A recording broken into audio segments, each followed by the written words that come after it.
আলী রাদিয়াল্লাহু আনহু বলেছেন, কোনো ব্যক্তির যদি পাহাড়ের সমানও ঋণ থাকে, এই দোয়া যদি আমল করে, আল্লাহ পাক ওই ঋণও শোধ করে দিবেন ইনশাআল্লাহ। ঋণ কেমন জানেন? ওই যে এখন মানুষ ঋণ নিচ্ছে 1 কোটি টাকা ব্যাংক থেকে, 2 কোটি টাকা ব্যাংক থেকে, হ্যাঁ, কত বছর, 10 বছরের জন্য, 20 বছরের জন্য বাড়ি করছে, তাই না? তার ধারণা এমন যে সে মারা গেলে তার ঋণটা কেউ না কেউ শোধ করে দিবেই দিবে, তাই তো? আর আল্লাহর রসুল কি বলছেন দেখেন, একজন মারা গেছেন, নবী সাল্লাল্লাহু আলাইহি ওয়াসাল্লামের সময় একজন মারা গেছেন। তো নবী করিম সাল্লাল্লাহু আলাইহি ওয়াসাল্লাম বলছেন, এই ব্যক্তির কি কোনো ঋণ আছে? একজন সাহাবী বলেন, হ্যাঁ ইয়া রাসূলুল্লাহ, তো ঋণ আছে। নবীজি বললেন, তোমরা ওর জানাজা পড়ো, আমাকে ডেকো না। তোমরা ওর জানাজা পড়ে নাও, আমি জানাজা পড়তে চাচ্ছি না। আমি এখন কেমন করে আপনাকে বুঝাবো ঋণ কত ভয়ঙ্কর জিনিস। আপনি যে ব্যাংক থেকে 3-4 কোটি টাকার লোন নিয়ে রাখছেন, লাখ লাখ টাকা লোন নিয়ে বসে আছেন, দিব্যি সুখে বসে আছেন, এমন চিন্তায় যে আপনার মৌত হবে না। আর নবী সাল্লাল্লাহু আলাইহি ওয়াসাল্লাম সময়ে একজন মারা যাচ্ছেন, তিনি বলছেন তোমরা জানাজা পড়ে নাও, আমি জানাজা পড়তে চাচ্ছি না। মানে ঋণগ্রস্ত ব্যক্তির জানাজাও তিনি পড়তেন না। তারপরে একজন এসে বললেন, ইয়া রাসূলুল্লাহ, আমি তার ঋণ শোধ করে দিব, তার যা ঋণ আছে আমি শোধ করে দিব। তখন নবী এসে জানাজা পড়লেন সাল্লাল্লাহু আলাইহি ওয়াসাল্লাম। তো আপনার এই কোটি কোটি টাকা ঋণ শোধ করার লোক তো রেডি আছে নাকি? আছে না? সমস্যা নেই, আপনার জানাজা পড়া হবে। কারণ হুজুরকে আপনি 5,000 টাকা দিবেন, হুজুর জানাজা পড়াই দিবে, কোনো সমস্যা নেই। তারপরে আপনার মিলাদও হবে, আপনার একটা বড়সড় দোয়াও হবে ইনশাআল্লাহ। কিন্তু আল্লাহ পাক বলেছেন, শহীদ, আল্লাহর পথে যুদ্ধ করে শহীদ হয়েছে, এই ব্যক্তির আত্মাও ঝুলে থাকে যতক্ষণ পর্যন্ত না তার ঋণটা শোধ করা হয়। এবার বলেন আমি কি বুঝাবো আপনাকে? আর কিছু বলতে হবে? তো এখন সেই দোয়া শিখাচ্ছি আপনাদেরকে, যে দোয়া শিখলে আপনারা ঋণ থেকে বাঁচবেন ইনশাআল্লাহ। কত দিবেন বলেন? আচ্ছা, হ্যাঁ, এই তো, শুকরিয়া। দোয়া করবেন যেন আল্লাহ পাকের দ্বীনটাকে আল্লাহর জমিনে প্রতিষ্ঠা করতে পারি। আমার সাথে বলেন, দোয়াটা হচ্ছে, আল্লাহুম্মা ইকফিনি বিহালালিকা আন হারামিকা ওয়া আগনিনি বিফদলিকা আম্মান সিওয়াকা। এই দোয়াটা ছোট না, এটা মুখস্থ করবেন, সেজদায় পড়বেন, নামাজের সেজদায় পড়বেন, আত্তাহিয়াতু দরুদ শেষ তারপরে পড়বেন, নামাজ শেষে হাত তুলে করবেন, যখন তখন শেষ রাতটা করবেন। ইনশাআল্লাহ দেখবেন আপনার ঋণ বলতে কিছু থাকবে না ইনশাআল্লাহ। যদি থাকেও, বড় কোনো ঋণ থাকেও, আল্লাহ পাক অন্য কোনো মাধ্যমে এটা শোধ করার ব্যবস্থা করে দিবেন ইনশাআল্লাহ। ইনশাআল্লাহ। সূরা ওয়াকিয়া কোন সূরা? এটা কোন সূরা?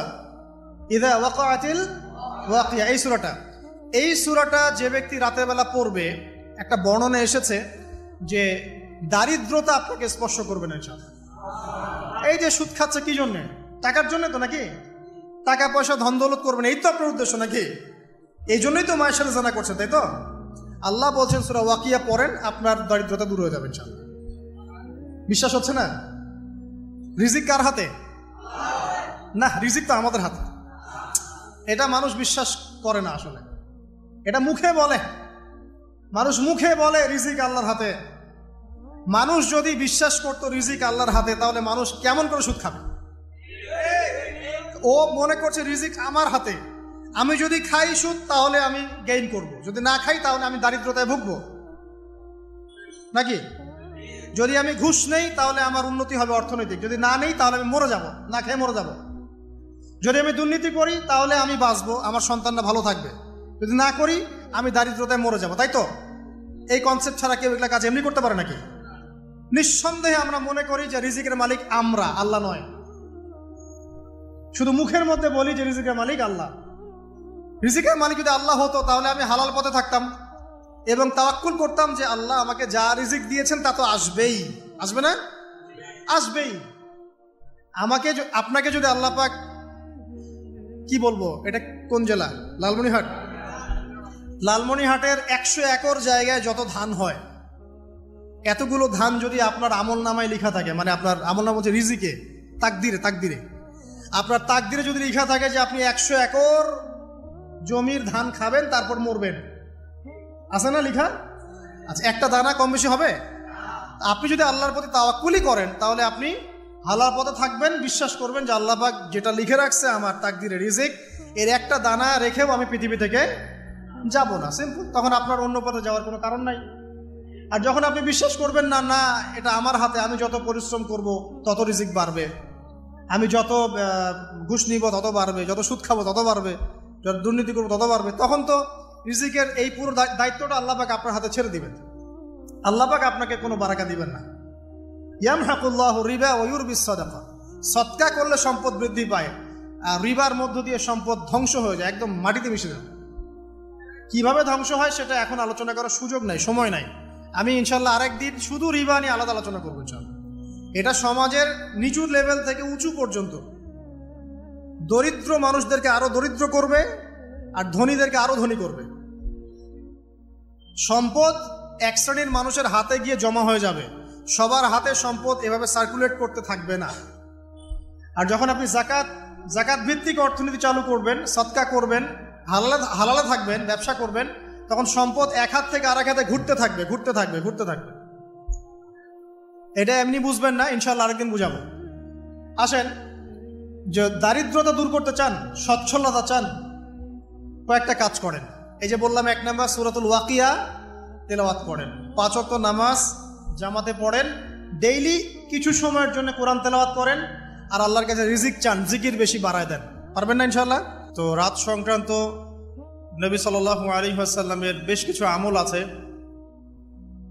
এই আমলগুলো আল্লাহ পাক আমাদের সবাইকে করার তৌফিক দান করুন, আমিন। তার মধ্যে প্রথম আমলটা হচ্ছে, সূর্য ঢলে গেলে নবী করিম সাল্লাল্লাহু আলাইহি ওয়াসাল্লাম মাগরিবের সালাত আদায় করতেন, এবং সালাত আদায় করার পর নবী সাল্লাল্লাহু আলাইহি ওয়াসাল্লাম পুরো রাতের জন্য কিছু ইবাদত করতেন। তার মধ্যে অন্যতম হচ্ছে একবার আয়াতুল কুরসি তেলাওয়াত করা। আমাদের মধ্যে আয়াতুল কুরসি সবাই জানি তো? কোন সূরার কত নম্বর আয়াতকে আয়াতুল কুরসি বলে? সূরা বাকারার 255 নম্বর আয়াত। মাশাআল্লাহ। আয়াতুল কুরসির ব্যাপক ফজিলত আছে। যে ব্যক্তি প্রত্যেক ফরজ নামাজের পর, প্রত্যেক ফরজ সালাতের পরে যে ব্যক্তি আয়াতুল কুরসি তেলাওয়াত করবে, নবী করিম সাল্লাল্লাহু আলাইহি ওয়াসাল্লাম বলেছেন, সেই ব্যক্তির জান্নাতে যাওয়ার জন্য শুধু এতটুকু বাধা, সেটা হলো তার মউত। তার মৃত্যু হয়ে গেলেই ইনশাআল্লাহ সে জান্নাতে চলে যাবে। রাতের বেলা ঘুমানোর সময়ও আয়াতুল কুরসি তেলাওয়াত করতে হয়। এই হাদিসের রাবি হচ্ছেন আবু হুরায়রা রাদিয়াল্লাহু তাআলা আনহু, যাকে নবী সাল্লাল্লাহু আলাইহি ওয়াসাল্লাম গনিমতের মাল পাহারা দেওয়ার দায়িত্ব দিয়েছিলেন। তো প্রথম রাতে আবু হুরায়রা রাদিয়াল্লাহু আনহু লক্ষ্য করলেন যে মাল চুরি করার জন্য একজন এসেছে। তিনি চোরকে ধরলেন।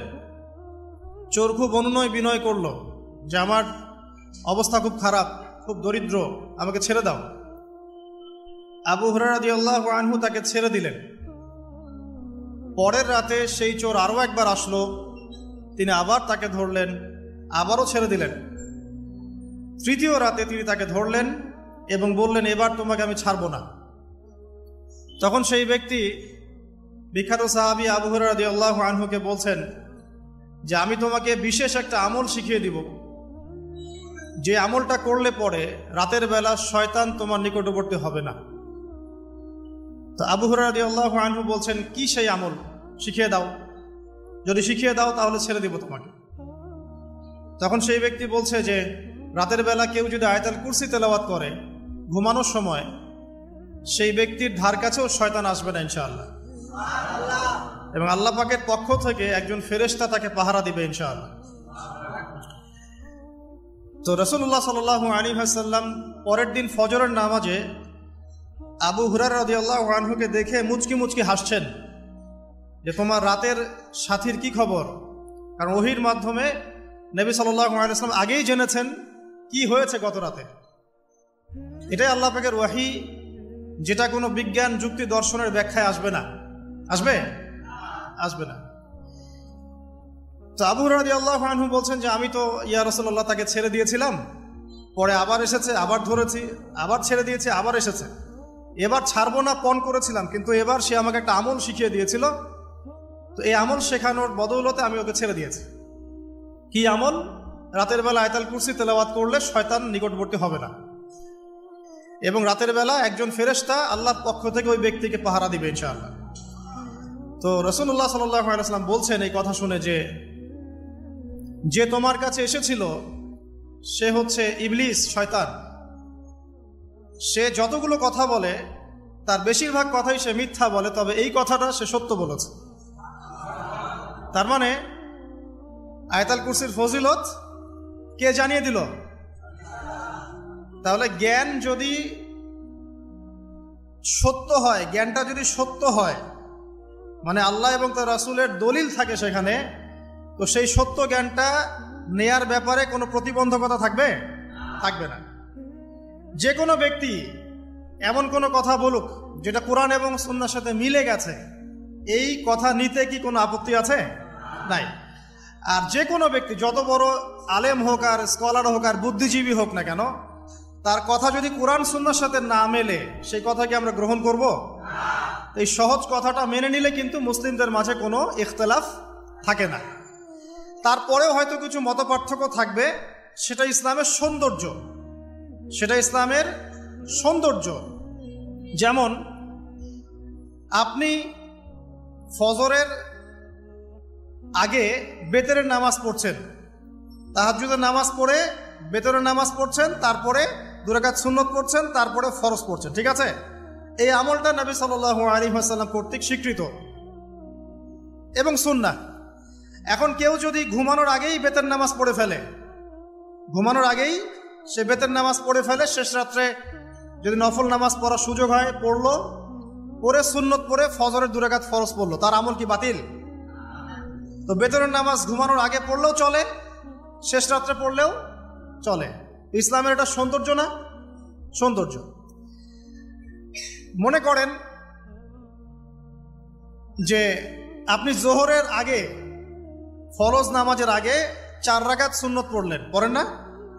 আচ্ছা, এটা হাদিস থেকে প্রমাণিত তো? আচ্ছা, কেউ যদি 2 রাকাত সুন্নত পড়ে হবে না? হবে না?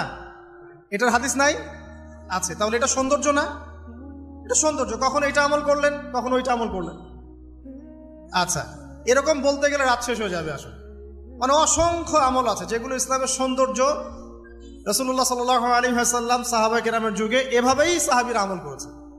আর এখন কি হয়েছে, আমরা যে হাতির 7 কানার হাতি দেখার গল্প আছে না, কেউ বলেছে হাতি হচ্ছে খাম্বার মতো, কেউ বলেছে কুলার মতো। আসলে পুরো হাতি সম্পর্কে এদের কারোই ধারণা ছিল না। আমাদের সমস্যা হচ্ছে আমরা ইসলামের অংশ বিশেষকে ফলো করি, এর বাইরে কিছু পেলে আমরা মনে করি সেটা আর ইসলামে নাই। তাই হয় না? আমি যতটুকু জানি বুঝি এতটুকু আমল করি, এর বাইরে যদি কোনো দলিল থাকেও সেটা মানার ব্যাপারে আমাদের আগ্রহ থাকে না। তখনই কিন্তু ইসলামকে নিয়ে আমরা এই যে দলীয়করণে চলে যাই, আর আস্তে আস্তে মুসলিম উম্মার ঐক্যটা নষ্ট হয়। ঐক্য নষ্ট হতে হতে আজকে কি অবস্থা এটা তো দেখতেই পাচ্ছেন। তো আগে ওই জায়গাটা শেষ করি। নবী করিম সাল্লাল্লাহু আলাইহি ওয়াসাল্লাম রাতের বেলা এই আমলটা করতেন। কি করতেন? আয়াতুল কুরসি তেলাওয়াত করতেন। আরেকটা গুরুত্বপূর্ণ আমল, সেটা হচ্ছে সূরা বাকারার শেষের 3টা আয়াত তেলাওয়াত করতেন। কয়টা আয়াত? কোন কোন হাদিসে আছে 2টা আয়াত। এই যে 3টা আয়াত কোন হাদিসে, আবার কোন হাদিসে 2টা আয়াত। কেউ যদি 2টা পড়ে তার আমল কি বাতিল হবে? আর যদি কেউ 3টা পড়ে আরো ভালো, উত্তম, ঠিক আছে। তো শেষের 3টা আয়াত হচ্ছে লিল্লাহি মা ফিস সামাওয়াতি, এখান থেকে নিয়ে ফানসুরনা আলাল কওমিল কাফিরিন পর্যন্ত। নবী সাল্লাল্লাহু আলাইহি ওয়াসাল্লাম বলেছেন রাতের বেলা কেউ যদি এই আমলটুকু করে, শুধু এতটুকুই পড়ে, সূরা বাকারার শেষের 3টা আয়াত বা 2টো আয়াত, সারা রাতের জন্য যথেষ্ট হয়ে যাবে ইনশাআল্লাহ। মানে সারা রাত নফল পড়লে যে নেকি হইতো, আপনার এই আমলটা করলে সে নেকি হয়ে যাবে ইনশাআল্লাহ। এবং আরেকটা ব্যাখ্যা হচ্ছে সারা রাতের দৃশ্য অদৃশ্যের যে ক্ষতি আছে, দৃশ্য অদৃশ্যের অনেক ক্ষতি আছে, এগুলো এখনকার সায়েন্স বিশ্বাস করে না। আর সায়েন্স বিশ্বাস করে না বলে যে আমরা বিশ্বাস করবো না এমনটাও নাই, ঠিক আছে?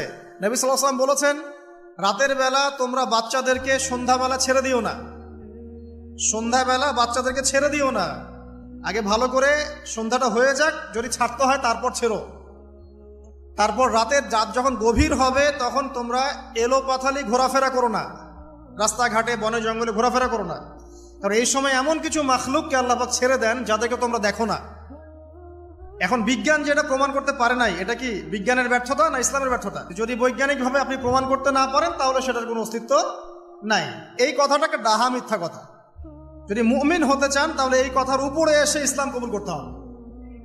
যদি মুমিন মুসলিম হতে চান এই কনসেপ্টটার ঊর্ধ্বে এসে ইসলাম কবুল করতে হবে।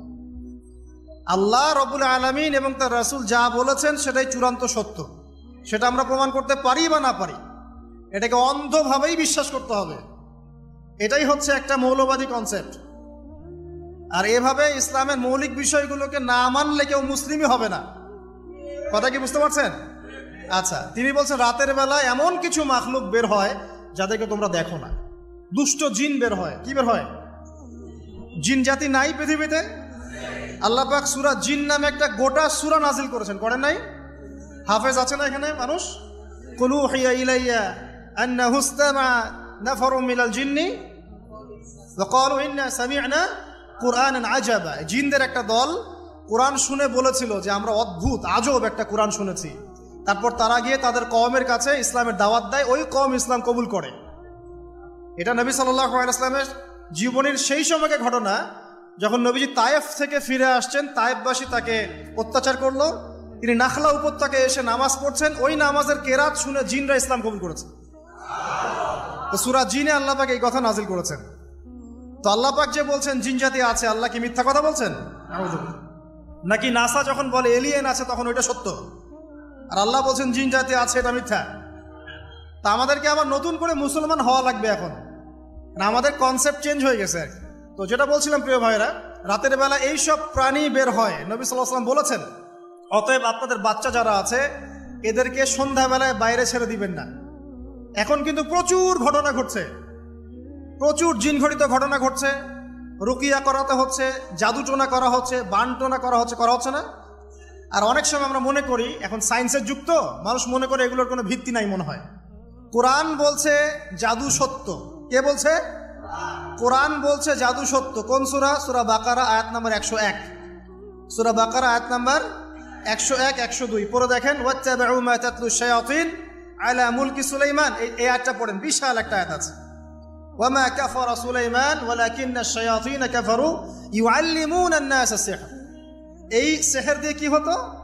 মা ইউফাররিকুনা বিহি বাইনাল মারই ওয়া যাওজি। সুলাইমান আলাইহিস সালামের সময় এই জাদুবিদ্যার প্রচলন ছড়িয়ে পড়ে। এই জাদু মানুষ শিখে কি করছিল? নারী পুরুষের মাঝখানে, স্বামী স্ত্রীর মাঝখানে বিভেদ সৃষ্টি করছিল। এখন দেখেন না, পরিবারের স্বামী স্ত্রীর বন্ধন ভেঙে যায় না? খুব ভালো সম্পর্ক, হঠাৎ করে সম্পর্ক খারাপ, কেউ কাউকে দেখতে পারে না, এমন হচ্ছে না? এই জাদুবিদ্যা সত্য। এবং এখনকার অনেক ভণ্ড যে কবিরাজগুলো বের হয়েছে, এরা জিনকে তাবে করে নিয়ে এই জিনদের মধ্য দিয়ে মানুষের মধ্যে জাদু ছড়িয়ে দিয়েছে, এবং এর ফলশ্রুতিতে বহু পরিবার ধ্বংস হয়ে যাচ্ছে। এই জাদুবিদ্যা সত্য। আরো একটা জিনিস সত্য, নবী সাল্লাল্লাহু আলাইহি ওয়াসাল্লাম বলেছেন ইন্না আইনাল হক, চোখের নজর সত্য। নবী করিম সাল্লাল্লাহু আলাইহি ওয়াসাল্লাম বলেছেন চোখের বদনজর সত্য। এই যে আমরা বলি ফেসবুকে এত বেশি ছবি দিয়েন না ভাই, ছবি তুলেন না, বারবার যে বলি নিষেধ করি, কারণ কি জানেন? একটাই কারণ, বিকজ চোখ লাগাটা সত্য। কারণ নবী করিম সাল্লাল্লাহু আলাইহি ওয়াসাল্লাম যা বলেছেন সাদাকাল্লাহু ওয়া সাদাকা রাসূলুহুল কারীম, নবী যা বলেছেন, আল্লাহ যা বলেছেন চিরায়ত সত্য, এর বাইরে কোনো সত্য আছে? আচ্ছা দেখেন, আমি বললাম যে জাদুবিদ্যা সত্য। এই জাদুবিদ্যার চর্চা মানুষ করে, এখনো করে, এবং এই জাদু দিয়ে মানুষের ক্ষতি করার জন্য জিনের প্রয়োজন হয়, দুষ্ট জিন। এই জিনগুলোকে মানুষ তাবে করে মানুষের ক্ষতি করার চেষ্টা করে। দেখবেন এখন গ্রামে গঞ্জে শহরে সব জায়গায় ছড়িয়ে পড়েছে না? দেখবেন, খুব সতর্ক থাকবেন। আমি পরে সলিউশন বলছি আপনাদেরকে। আরেকটা বলেছি, নবী সাল্লাল্লাহু আলাইহি ওয়াসাল্লাম বলেছেন চোখের বদনজর এমন সত্য যে একটা উটকে এই রান্নার ডেকচির মধ্যে ঢুকাই ফেলতে পারে। একজন সাহাবী গোসল করছিলেন, গোসল, এটা হাদিসে সহিহ, যে আলেম ওলামা যারা আছেন তারা জানেন যে এই হাদিসে সহিহ। একজন সাহাবী গোসল করছেন, তার গায়ের চামড়াটা খুব সুন্দর ছিল, একদম স্কিনটা অনেক সুন্দর থাকে না এমন কিছু মানুষ? আচ্ছা, এখন আরেকজন সাহাবী এই গোসল দেখছেন দূর থেকে, দেখে বলছেন যে কি চমৎকার তার শরীরের রংটা, যেন কুমারী নারীর মতো, অনেকটা এমন একটা কথা তিনি বলেছিলেন। সাথে সাথে এই সাহাবী অজ্ঞান হয়ে পড়ে গেছে। কোন সাহাবী? যিনি গোসল করছিলেন। এটার আপনি কোনো ব্যাখ্যা দিতে পারবেন না। তো এখানে কোনো সায়েন্স দিয়ে বা মেডিকেল সায়েন্স দিয়ে আপনি কোনো ব্যাখ্যা করতে পারবেন না। একটা ব্যাখ্যা দিতে পারেন, কিন্তু কেন সেটা হলো সেটা আপনি অ্যান্সার খুঁজে পাবেন না। তো নবী সাল্লাল্লাহু আলাইহি ওয়াসাল্লামের কাছে নিয়ে যাওয়া হলো তাকে। তিনি বললেন যে এই ব্যক্তির ব্যাপারে কি কেউ ভালো মন্দ কিছু বলেছিল? তখন একজন সাহাবী বললেন, হ্যাঁ, অমুকে বলেছে এর স্কিনটা অনেক সুন্দর, ওকে ডেকে নিয়ে আসুন। ওকে ডেকে আনা হলো। ডেকে আনার পর নবীজি তাকে অনেক শাসালেন, তোমরা তোমাদের ভাইদেরকে কি মেরে ফেলতে চাও? তখন এই সাহাবী তো অবাক, আমি আবার কখন মারতে চাইলাম ইয়া রাসূলুল্লাহ? আমি তো মারতে চাই নাই, আমি তো খালি বলেছি যে তার গায়ের রংটা অনেক সুন্দর। তখন তিনি বললেন, কেন তুমি সুবহানাল্লাহ বললে না? কেন তুমি মাশাআল্লাহ বললে না? যখন মাশাআল্লাহ বলবেন, সুবহানাল্লাহ বলবেন, নজরটা লাগবে না। আর যখন আপনি মাশাআল্লাহ বলবেন না, সুবহানাল্লাহ বলবেন না, দেখবেন নজর লেগে গেছে। আপনি বিশ্বাস করেন ব্যবসা খুব ভালো চলছে, মানুষ বলল যে বাহ তোর তো ব্যবসা হেভি, লালে লাল শাহজালাল, ঠিক আছে, দেখবেন আপনার কেনা বেচা বন্ধ হয়ে গেছে। এরকম হবে, আমার কথাটা বিশ্বাস করেন। এটা কিন্তু সায়েন্স প্রমাণ করতে পারবেন না, আল্লাহ এবং তার রাসূল বলেছেন, তার উপরে কোনো সত্য নেই। আছে সূরা কাহফ 29 নম্বর আয়াত পড়ে দেখেন, আল্লাহ পাক বলছেন, ওয়াকুলিল হাক্কু মির রাব্বিকুম, সত্য সেটাই যা তোমার রবের পক্ষ থেকে আসে। ফামান শাআ ফালইউমিন, যার ইচ্ছা হয় বিশ্বাস করুক, ওয়ামান শাআ ফালইয়াকফুর, যার ইচ্ছা হয় সে অস্বীকার করুক। এই কারণে আমরা বলি ফেসবুকে এত বেশি ছবি দেওয়া, এই আই ওয়াশ করা, এই যে শোডাউন করা, হ্যাঁ, ইসলামের কিছু কাজ করলেন একদম মানুষকে না দেখাইতে পারলে ঘুম হচ্ছে না, এগুলো বন্ধ করেন, এগুলো বন্ধ করে দেন আল্লাহর ওয়াস্তে। অফলাইনে কাজ করেন, নিজেকে গোপন করার চেষ্টা করেন। যত বেশি মানুষের কাছে নিজেকে এক্সপোজ করবেন, কাজের বরকত কমে যাবে, কাজের বরকত কমে যাবে, চোখ লাগবে, নজর লাগবে। এবং চোখ লাগা বদ নজরে বহু আলেম আস্তে আস্তে মাঠ থেকে মাইনাস হয়ে গেছে না? যায় নাই?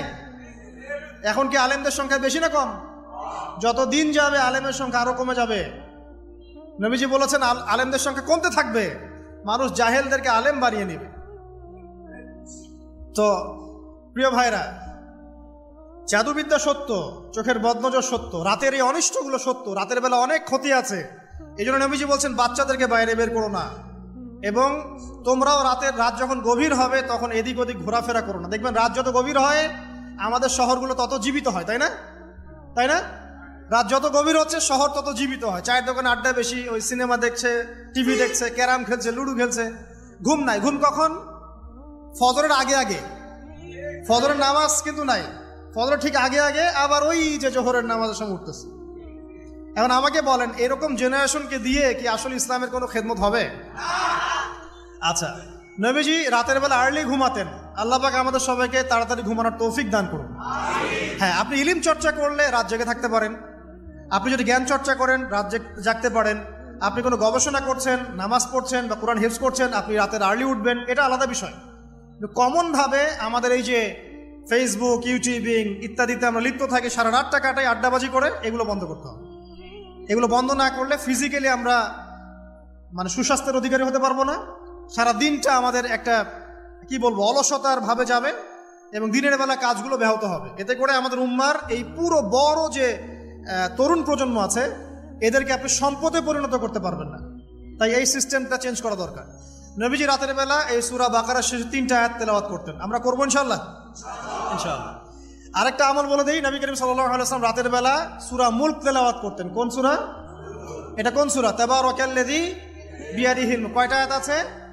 30টা আয়াত আছে। নবীজি বলেছেন সাল্লাল্লাহু আলাইহি ওয়াসাল্লাম, এই সূরা আপনাকে কবরের আযাব থেকে বাঁচাবে ইনশাআল্লাহ। কবরের আযাব থেকে তো ভাই বাঁচা খুব সহজ নাকি? আমাদের মধ্যে এমন কেউ নাই, শোনেন, আমাদের মধ্যে এমন কেউ নাই, আলেম জালেম, মুফতি মুহাদ্দিস, রাজনৈতিক নেতা, পলিটিশিয়ান, বিরোধী দল, জাতি, তারপরে যে সরকার দল, যে আছে না কেন, কবরের শাস্তি ফেস করবেন এমন একটা মানুষ নাই, কেউ নাই পৃথিবীতে। এই যে আপনি দেখছেন ওই যে কি ইসরায়েলের প্রধানমন্ত্রী, ওই রাশিয়ার প্রধানমন্ত্রী, ওই চায়নার সভ্যতা, পশ্চিমা সভ্যতা, এমন কেউ নাই পৃথিবীতে এখন যাকে কবরের শাস্তি ভোগ করতে হবে না, আছে? আর আমাদের তো ভাই কবরে সবাই সাথে যাবে না, গার্লফ্রেন্ড যাবে না, বাপ মা ভাই বোন সবাই যাবে না। একজন ব্যক্তি সুদ খাচ্ছে, জিজ্ঞাসা করে দেখেন কেন খায়, বলবে তার সন্তানের জন্য খায়, তার বউয়ের জন্য খায়, তার বাবাকে দেখতে হবে তাই খায়, তাই না?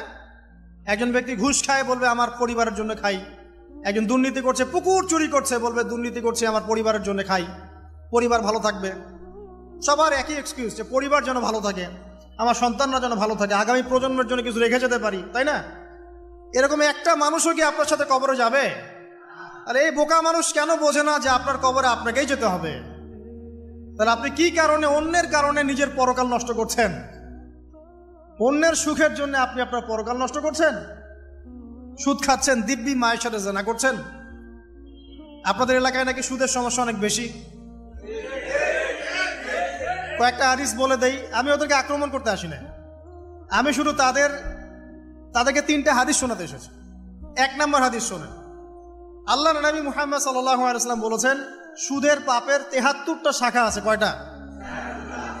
কোন হাদিসে 70টাও আছে, কোন হাদিসে 73টা আছে। বলছেন যে সবচেয়ে নিচের শাখাটা হচ্ছে, সুদের পাপের সবচেয়ে নিচের শাখা হচ্ছে যে যেন কোনো ব্যক্তি তার মাকে রেপ করলো, তার মাকে ধর্ষণ করলো।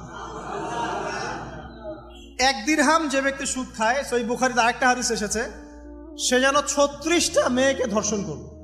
চ্যালেঞ্জ করবেন? নবীজি বলেছেন, 1টা দিরহাম যে ব্যক্তি সুদ খায়, দিরহাম মানে কি? রৌপ্য মুদ্রা। এটা এখন দেখতে পারবেন না, জাদুঘরে আছে, কাগজের মানি সব। এক সময় ছিল দিরহাম, কি ছিল? ওই যে বিখ্যাত একজন খলিফা ছিলেন হারুনুর রশিদ, নাম শুনেছেন? বলা হয় যে হারুনুর রশিদ আব্বাসী খলিফাতের সময় ছিলেন উনি। বলা হয় যে উনি প্রতিদিন 1000 দিরহাম মানুষকে দান করতেন, আর দৈনিক 100 রাকাত নফল নামাজ পড়তেন। ওই যে দিরহাম মানে একটা রৌপ্য মুদ্রা। তো 1 দিরহাম যে ব্যক্তি সুদ খায়, বলা হচ্ছে যে সে ব্যক্তি যেন 36টা মেয়েকে ধর্ষণ করলো বা 36 বার জেনা করলো। আরেকটা হাদিসে এসেছে, এটা কোরআনেও আছে, হাদিসে তো আছেই, কোরআনেও আছে। কি সেটা? আল্লাহ পাক বলছেন, ইয়া আইয়ুহাল্লাযীনা আমানু, হে মুমিনগণ, ইত্তাকুল্লাহ, তোমরা আল্লাহকে ভয় করো। ওয়া যারু মা বাকিয়া মিনার রিবা, সুদের অবশিষ্ট যে টাকা পয়সাগুলো আছে, চক্রবৃদ্ধি হারে যে সুদ খাচ্ছ, ছেড়ে দাও। কারণ ওয়াইল্লাম তাফআলু, যদি তোমরা এটা না করো, তাহলে ফাযানু বিহারবিন মিনাল্লাহি ওয়া রাসূলিহি, তাহলে আল্লাহ এবং তার রাসূলের সাথে যুদ্ধের ঘোষণা শুনে রাখো। এই যে সুদের পাপের সবচেয়ে উঁচু শাখাটা হচ্ছে এটা। সবচেয়ে উঁচু শাখা হচ্ছে যে ব্যক্তি সুদ খাচ্ছে, যে দিচ্ছে, যে লিখে রাখছে এবং যে সাক্ষী থাকছে, 4 জনকে নবীজি বলেছেন সমান পাপী, এবং প্রতি দিরহামে এরা 36 বার করে ধর্ষণের পাপ লেখা হচ্ছে। এখন আমি বলি, একটা ব্যক্তি যদি আপনাদের এলাকায় পাওয়া যায়, একজন ব্যক্তি বা একজন ছেলে হোক আর মেয়ে হোক, একটা ব্যক্তি পাওয়া যায় যে ব্যক্তি নিয়মিত জেনা করে, আপনি তাকে কিভাবে ট্রিট করবেন? আপনি কি তাকে সম্মান করবেন? তাকে সালাম দিবেন? তার বাসায় গিয়ে খাবেন? সে যদি আপনাকে দাওয়াত করে খাওয়ায়, খাবেন? একটা মেয়ে যদি একবার জেনা করে, আপনি তার সাথে এরকম করবেন?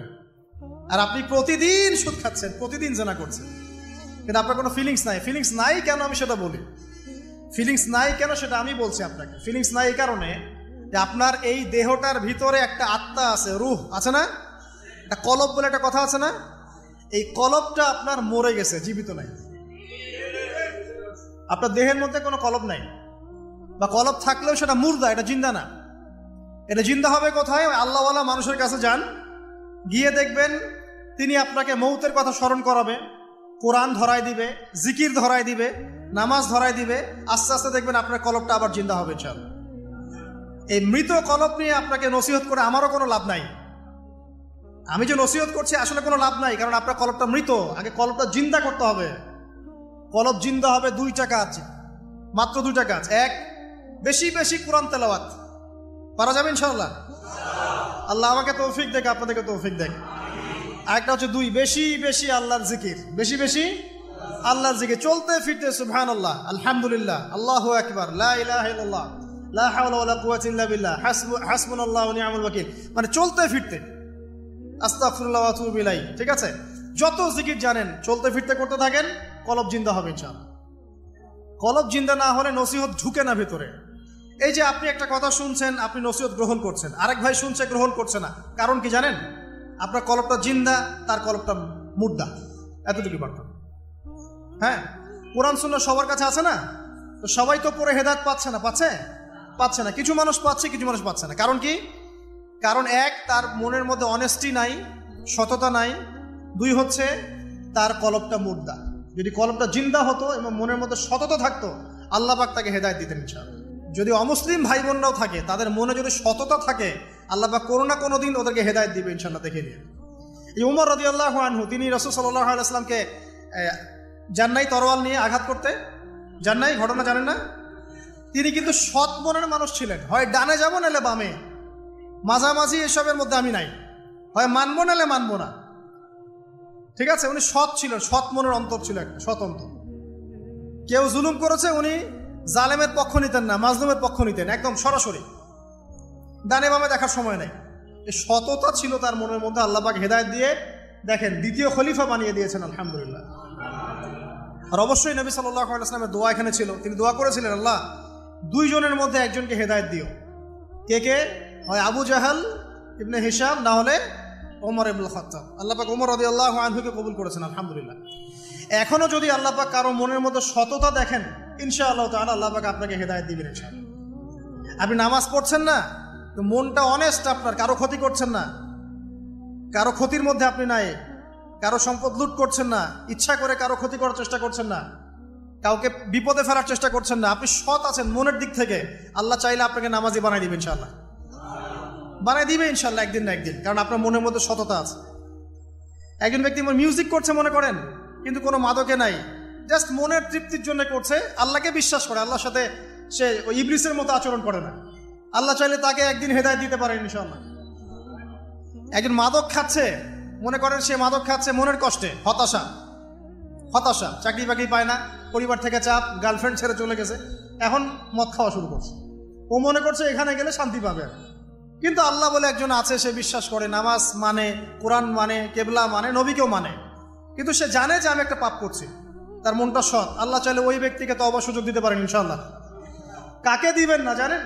এই যে এখনকার বুদ্ধি বিক্রেতাগুলোকে নাও দিতে পারে, কথা বুঝতে পারেন নাই? যারা জানে যে কোরআন সত্য, যারা জানে যে হাদিস সত্য, যারা জানে ইসলামী চূড়ান্ত ধর্ম, যারা জানে সত্য মিথ্যা চূড়ান্ত মানদণ্ড আল্লাহর ওহী, তারপরেও দুনিয়ার স্বার্থে, পলিটিক্যাল স্বার্থে, সমাজের স্বার্থে সে ইসলামের বিরোধিতা করছে, আল্লাহ পাক এদেরকে হেদায়েত দিবেন না। এত সহজ না, মনটা সৎ হতে হয় আগে। যারা জানে যে কোরআন সুন্নাহ একদম সত্য, চিরায়ত সত্য, তারপরেও এর বিরোধিতা করছে, আল্লাহ পাক আবা ওয়াস্তাকবার, এদেরকে হেদায়েত দেন। আল্লাহ পাক বলেছেন কোরআনে যে সবাইকে আমি হেদায়েত দিব না, সবাইকে দিব না, বরং বেশিরভাগকেই দিব না। কলিলুম মিন ইবাদিয়াশ শাকুর, আমার শুকরগুজার বান্দা হবে খুবই অল্প, খুবই অল্প। আবার এই উম্মতের মধ্যে আবার ৭৩ দল, তার মধ্যে এক দল জান্নাতে যাচ্ছে, তাই না? মা আনা আলাইহি ওয়া আসহাবি, আমি যার উপরে আছি, আমার সাহাবীরা যার উপরে আছেন। আল্লাহ পাক আমাদের সবাইকে একটা সৎ হৃদয়ে লালন করার তৌফিক দান করুন। যেটা জানি না হয়তো আমল করতে পারছি না, জেনেছি কোরআনে আছে, জেনেছি হাদিসে আছে, জেনেছি এটা ইসলাম, মানবো ইনশাআল্লাহ। এটা আমার বুঝে আসুক বা না আসুক, আমি বুঝে আসুক বা না আসুক। আর জানছি এটা অন্যায়, এটা অশ্লীলতা, এটা পাপাচার, এটা নাজায়েজ, কোরআন সুন্নাহর মানদণ্ডে এটা চলে না, বাস চলে না, কোরআন সুন্নাহ চলে না, আমিও মানবো না, সিম্পল। আর কোরআন সুন্নাহ চলে না, কেউ যদি জোর করে মানায় তখন কি করব? তখন হাতটা তুলবেন শেষ রাত্রে হাতটা তুলে বলবেন, আল্লাহুম্মা ইন্না নাজআলুকা ফি নুহুরিহিম ওয়া নাউযু বিকা মিন শুরুরিহিম, আল্লাহ আমি তোমাকে এই শত্রুদের সামনে দাঁড় করায় দিলাম, তুমি এখন বুঝো। কথা বুঝতে পারেন নাই? আপনি আল্লাহকে বলবেন, আল্লাহ আমরা তোমাকে ইসলামের বিরোধী শক্তি আর মুসলিমদের মাঝখানে দাঁড় করায় দিলাম, তুমি এদের সাথে বোঝাপড়া করো, আল্লাহ আমার ক্ষমতা নাই। আল্লাহ পাক পারবেন না? আল্লাহ দুর্বল নাকি? অথবা বলবেন, আল্লাহুম্মা কফিনিহিম বিমা শি'তা, আল্লাহ যেভাবে ইচ্ছা তুমি এদের বিরুদ্ধে আমার জন্য যথেষ্ট হয়ে যাও। এই দোয়াটা কে করছিল? কে বলতে পারবেন? সূরা বুরুজ পড়েছেন? সূরা বুরুজ একটা বালকের কথা আছে না? ওই বালককে যে তীর মারা হলো, ওই বালককে মারা হয়, বালক মরে না, পাহাড় থেকে ফেলে দেয় মরে না, সমুদ্রে ফেলে দেয় মরে না। পরে বালক বলল যে একটা কাজ করেন, রাজাকে বলছে একটা কাজ করেন, সব জনগণকে মাঠে জড়ো করেন, তারপরে একটা তীর নেন, নিয়ে বলেন যে বিসমিল্লাহি রব্বি হাযাল গোলাম, এই বালকের রবের নামে আমি তীর ছুড়লাম, এটা বলেন, আমি মারা যাব। এই বালক নিজের জীবনটা উৎসর্গ করলো এভাবে। তখন ওই স্বৈরাচারী শাসক সে কি করলো? ওই তীরটা বের করে বলছে বিসমিল্লাহি রব্বি হাযাল গোলাম, বলে তীর ছুড়লো, বালকটা মারা গেল, বালকটা শহীদ হয়ে গেল। এবং এই দৃশ্য দেখে সমস্ত এলাকার মানুষ বুঝলো যে আসলে এই রাজা আল্লাহ নয়, এর উপরে একজন আল্লাহ আছে যার নামে তীর ছুড়লে সে মরছে। তখন এই সবগুলো লোক মুসলিম হয়ে যায়। তারপর ওই রাজা কি করেছে? এই সবাইকে আগুনে ফেলে দিয়েছিল। পড়ে দেখেন তাফসীর ইবনে কাসির পড়েন, জালালাইল পড়েন, এই যে মারিফুল কোরআন পড়েন। মারিফুল কোরআন নাই বাসায়? মারিফুল কোরআন পড়েন। ওখানে দেখেন সবাইকে আগুনে ফেলে দিয়েছে, শেষমেশ একজন মা আর তার কোলে একটা বাচ্চা। তো মা এখন লাফ দিতে ভয় পাচ্ছে, বাচ্চা আছে কোলে। ঠিক সেই মুহূর্তে ওই বাচ্চা কথা বলে উঠেছে। সে বাচ্চা বলেছে, হে আম্মা, তুমি লাফ দাও, ভয় পেও না, যে আগুন তুমি দেখছো এর নিচে জান্নাত আছে। ইতিহাসে 3 জন শিশু কথা বলেছে, দুগ্ধপোষ্য শিশু, তার মধ্যে এই বাচ্চাটা একজন। আরেকজনকে কে বলতে পারবেন?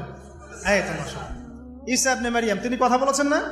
কথা বলেছেন। তো আল্লাহ পাক চাইলে এটা করতে পারেন না?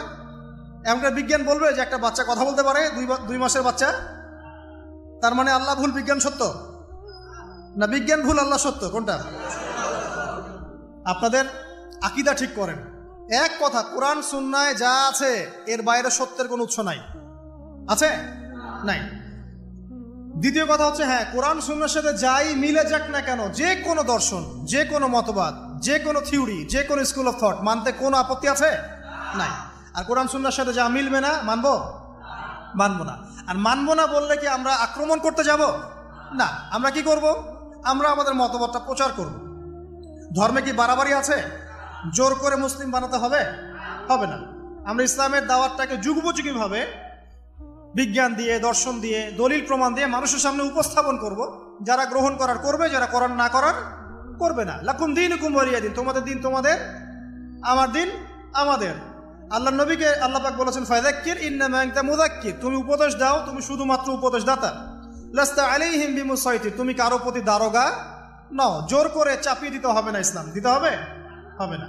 আল্লাহ পাক আমাদের সবাইকে পরিপূর্ণ ইসলাম পালন করার তৌফিক দান করুন, আমিন। অনেক গভীরে চলে আসছি, আসেন আবার রাতে চলে আসি। রাতটা কিভাবে এনজয় করতে হয় এটাই আমাদের আজকের লেকচারের টপিক। মানে আমরা কিন্তু জীবনটাকে অনেক বোর মনে করছি না? এই যে ব্যবসা বাণিজ্য, চাকরি বাকরি, বিবি বাচ্চা, পরিবার, অনেক অনেক যন্ত্রণা নাকি, অনেক সমস্যাই না? কিন্তু আল্লাহ পাক ইসলাম দিয়েছেন কিন্তু জীবনটা উপভোগ করার জন্য। কি জন্যে? উপভোগ করার জন্যে। আমরা কি ভাবতাম আল্লাহ পাক ইসলাম আসলে কি জন্য দিলেন মানব জাতির? উত্তর হচ্ছে 3টা। 1, ইহকালীন সাফল্য, 1। 2, পরকালের মুক্তি, আর 3 হচ্ছে আপনার জীবনটাকে উপভোগ করার জন্য। আপনি জীবনটাকে ইসলাম দিয়ে যেভাবে উপভোগ করতে পারবেন, অন্য কোনো বিষয় দিয়ে পারবেন না। পারবেন? পারবেন না। আসেন দেখেন কিভাবে। রাতটা নিয়ে কথা বলি। এই যে রাত হয়ে গেল, আমরা আয়াতুল কুরসি পড়ব, আমরা সূরা বাকারার শেষ 3 আয়াত পড়ব, সূরা মুলক পড়ব। ওয়া মান ইয়াত্তাকিল্লাহ ইয়াজআল লাহু মাখরাজা, আল্লাহ পাককে যে ভয় করবে আল্লাহ পাক তার জন্য রাস্তা খুলে দিবেন ইনশাআল্লাহ। ওয়া ইয়ারযুকুহু মিন হাইথু লা ইয়াহতাসিব, এবং এমন উৎস থেকে আল্লাহ পাক রিজিক দিবেন যেটা সে কল্পনাও করতে পারে না। এটা আল্লাহ পাক তাওয়াক্কুল রাখেন। জাস্ট ওই ইসমাঈল আলাইহিস সালামের মায়ের মতো, হাজরা আলাইহিস সালাম ইব্রাহিম আলাইহিস সালামকে বলছেন, আপনি আমাকে এখানে ছেড়ে যাচ্ছেন কি জন্য? ইব্রাহিম বলছেন, আল্লাহর আদেশে। তখন তিনি বলছেন, তাহলে আল্লাহ আমাকে ফেলে দিবেন ইনশাআল্লাহ। সেই মায়ের গর্ভ থেকে ইসমাইলের মতো সন্তানের জন্ম হলো, যেই সন্তানকে বাবা বলছে যে আমি তোমাকে জবাই করছি, স্বপ্নে দেখেছি, ফানজুর মাযা তারা, তোমার রায় কি? সে বলছে, ইয়া আবাতি ফাআল মা তুমার, আপনাকে যে আদেশ করা হয়েছে আপনি সেটাই করেন। সাতাজিদুনি ইনশাআল্লাহু মিনাস সাবিরিন, ইনশাআল্লাহ আপনি আমাকে ধৈর্যশীল পাবেন। দেখেন কোন মায়ের গর্ভ থেকে কোন সন্তান।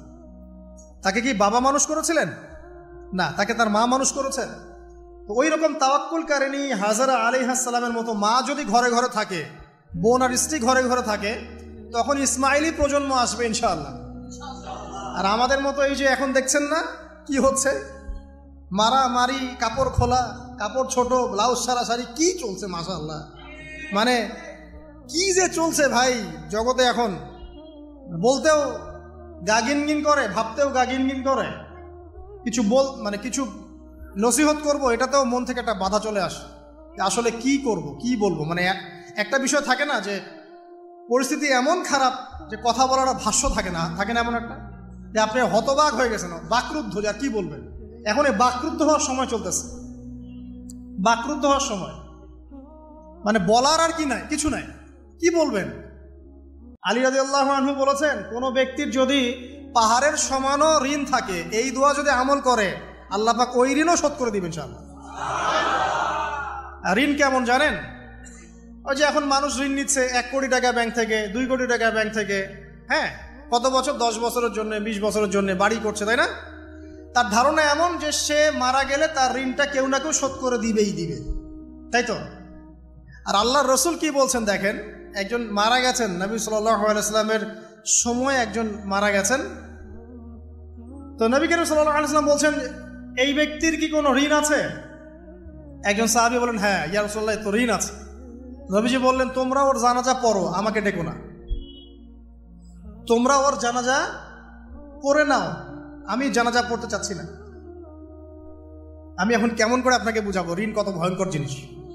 আপনি যে ব্যাংক থেকে 3-4 কোটি টাকার লোন নিয়ে রাখছেন, লাখ লাখ টাকা লোন নিয়ে বসে আছেন, দিব্যি সুখে বসে আছেন, এমন চিন্তায় যে আপনার মৌত হবে না। আর নবী সাল্লাল্লাহু আলাইহি ওয়াসাল্লাম সময়ে একজন মারা যাচ্ছেন, তিনি বলছেন তোমরা জানাজা পড়ে নাও, আমি জানাজা পড়তে চাচ্ছি না। মানে ঋণগ্রস্ত ব্যক্তির জানাজাও তিনি পড়তেন না। তারপরে একজন এসে বললেন, ইয়া রাসূলুল্লাহ, আমি তার ঋণ শোধ করে দিব, তার যা ঋণ আছে আমি শোধ করে দিব। তখন নবী এসে জানাজা পড়লেন সাল্লাল্লাহু আলাইহি ওয়াসাল্লাম। তো আপনার এই কোটি কোটি টাকা ঋণ শোধ করার লোক তো রেডি আছে নাকি? আছে না? সমস্যা নেই, আপনার জানাজা পড়া হবে। কারণ হুজুরকে আপনি 5,000 টাকা দিবেন, হুজুর জানাজা পড়াই দিবে, কোনো সমস্যা নেই। তারপরে আপনার মিলাদও হবে, আপনার একটা বড়সড় দোয়াও হবে ইনশাআল্লাহ। কিন্তু আল্লাহ পাক বলেছেন, শহীদ, আল্লাহর পথে যুদ্ধ করে শহীদ হয়েছে, এই ব্যক্তির আত্মাও ঝুলে থাকে যতক্ষণ পর্যন্ত না তার ঋণটা শোধ করা হয়। এবার বলেন আমি কি বুঝাবো আপনাকে? আর কিছু বলতে হবে? তো এখন সেই দোয়া শিখাচ্ছি আপনাদেরকে, যে দোয়া শিখলে আপনারা ঋণ থেকে বাঁচবেন ইনশাআল্লাহ। কত দিবেন বলেন? আচ্ছা, হ্যাঁ, এই তো, শুকরিয়া। দোয়া করবেন যেন আল্লাহ পাকের দিনটাকে আল্লাহর জমিনে প্রতিষ্ঠা করতে পারি। আমার সাথে বলেন, দোয়াটা হচ্ছে, আল্লাহুম্মা ইকফিনি বিহালালিকা আন হারামিকা ওয়া আগনিনি বিফদলিকা আম্মান সিওয়াকা। এই দোয়াটা ছোট না, এটা মুখস্থ করবেন, সেজদায় পড়বেন, নামাজের সেজদায় পড়বেন, আত্তাহিয়াতু দরুদ শেষ তারপরে পড়বেন, নামাজ শেষে হাত তুলে করবেন, যখন তখন শেষ রাতটা করবেন।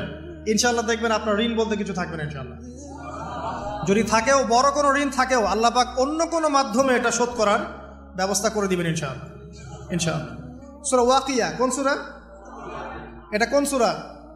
ইযা ওয়াকাআতিল ওয়াকিয়া, এই সূরাটা যে ব্যক্তি রাতের বেলা পড়বে, একটা বর্ণনা এসেছে যে দারিদ্রতা আপনাকে স্পর্শ করবে না ইনশাআল্লাহ। এই যে সুদ খাচ্ছে কি জন্যে? টাকার জন্য তো নাকি? টাকা পয়সা ধন দৌলত করবেন, এই তো আপনার উদ্দেশ্য নাকি? এই জন্যই তো মায়ের সাথে জানা করছেন, তাই তো? আল্লাহ বলছেন সূরা ওয়াকিয়া পড়েন, আপনার দারিদ্রতা দূর হয়ে যাবে ইনশাআল্লাহ। বিশ্বাস হচ্ছে না? রিজিক কার হাতে? না, রিজিক তো আমাদের হাতে। এটা মানুষ বিশ্বাস করে না আসলে, এটা মুখে বলে, মানুষ মুখে বলে রিজিক আল্লাহর হাতে। মানুষ যদি বিশ্বাস করতো রিজিক আল্লাহর হাতে, তাহলে মানুষ কেমন করে সুদ খাবে? ও মনে করছে রিজিক আমার হাতে, আমি যদি খাই সুদ তাহলে আমি গেইন করব, যদি না খাই তাহলে আমি দারিদ্রতায় ভুগবো নাকি? যদি আমি ঘুষ নেই তাহলে আমার উন্নতি হবে অর্থনৈতিক, যদি না নেই তাহলে আমি মরে যাব, না খেয়ে মরে যাব। যদি আমি দুর্নীতি করি তাহলে আমি বাঁচবো, আমার সন্তানরা ভালো থাকবে, যদি না করি আমি দারিদ্রতায় মরে যাব, তাই তো? এই কনসেপ্ট ছাড়া কেউ এগুলা কাজ এমনি করতে পারে নাকি? নিঃসন্দেহে আমরা মনে করি যে রিজিকের মালিক আমরা, আল্লাহ নয়। শুধু মুখের মধ্যে বলি যে রিজিকের মালিক আল্লাহ।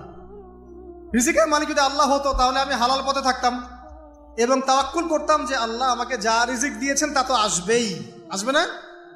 আসবেই। আপনাকে যদি আল্লাহ পাক, কি বলবো, এটা কোন জেলা? লালমনিরহাট। লালমনিরহাটের 100 একর জায়গায় যত ধান হয়, এতগুলো ধান যদি আপনার আমল নামায় লেখা থাকে, মানে আপনার আমল নাম হচ্ছে রিজিকে, তাকদিরে আপনার তাকদিরে যদি লেখা থাকে যে আপনি 100 একর জমির ধান খাবেন তারপর মরবেন, আছে না লেখা? আচ্ছা, একটা দানা কম বেশি হবে? আপনি যদি আল্লাহর প্রতি তাওয়াক্কুলই করেন তাহলে আপনি হালাল পথে থাকবেন, বিশ্বাস করবেন যে আল্লাহ পাক যেটা লিখে রাখছে আমার তাকদিরে রিজিক, এর একটা দানা রেখেও আমি পৃথিবী থেকে যাব না, সিম্পল। তখন আপনার অন্য পথে যাওয়ার কোনো কারণ নাই। আর যখন আপনি বিশ্বাস করবেন না, না এটা আমার হাতে, আমি যত পরিশ্রম করব তত রিজিক বাড়বে, আমি যত ঘুষ নিব তত বাড়বে, যত সুদ খাবো তত বাড়বে, যত দুর্নীতি করবো তত বাড়বে। তখন তো রিজিকের এই পুরো দায়িত্বটা আল্লাহ পাক আপনার হাতে ছেড়ে দিবেন, আল্লাহ পাক আপনাকে কোনো বারাকা দিবেন না। ইয়ামহাকুল্লাহু রিবা ওয়া ইউরবিস সাদাকা, সদকা করলে সম্পদ বৃদ্ধি পায়, আর রিবার মধ্য দিয়ে সম্পদ ধ্বংস হয়ে যায়, একদম মাটিতে মিশে যায়। কিভাবে ধ্বংস হয় সেটা এখন আলোচনা করার সুযোগ নাই, সময় নাই। আমি ইনশাল্লাহ আরেকদিন শুধু রিবা নিয়ে আলাদা আলোচনা করবো ইনশাল্লাহ।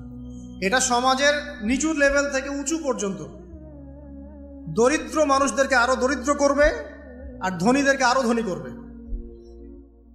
সম্পদ এক শ্রেণীর মানুষের হাতে গিয়ে জমা হয়ে যাবে, সবার হাতে সম্পদ এভাবে সার্কুলেট করতে থাকবে না। আর যখন আপনি জাকাত ভিত্তিক অর্থনীতি চালু করবেন, সদকা করবেন, হালালে থাকবেন, ব্যবসা করবেন, তখন সম্পদ এক হাত থেকে আরেক হাতে ঘুরতে থাকবে। এটা এমনি বুঝবেন না, ইনশাল্লাহ আরেকদিন বুঝাবো। আসেন, যে দারিদ্রতা দূর করতে চান, সচ্ছলতা চান, কয়েকটা কাজ করেন। এই যে বললাম, 1 নাম্বার সূরাতুল ওয়াকিয়া তেলাওয়াত করেন, 5 ওয়াক্ত নামাজ জামাতে পড়েন, ডেইলি কিছু সময়ের জন্য কোরআন তেলাওয়াত করেন, আর আল্লাহর কাছে রিজিক চান, জিকির বেশি বাড়ায় দেন। পারবেন না ইনশাল্লাহ? তো রাত সংক্রান্ত নবী সাল্লাল্লাহু আলাইহি ওয়াসাল্লামের বেশ কিছু আমল আছে। এই আমলগুলো আল্লাহ পাক আমাদের সবাইকে করার তৌফিক দান করুন, আমিন। তার মধ্যে প্রথম আমলটা হচ্ছে,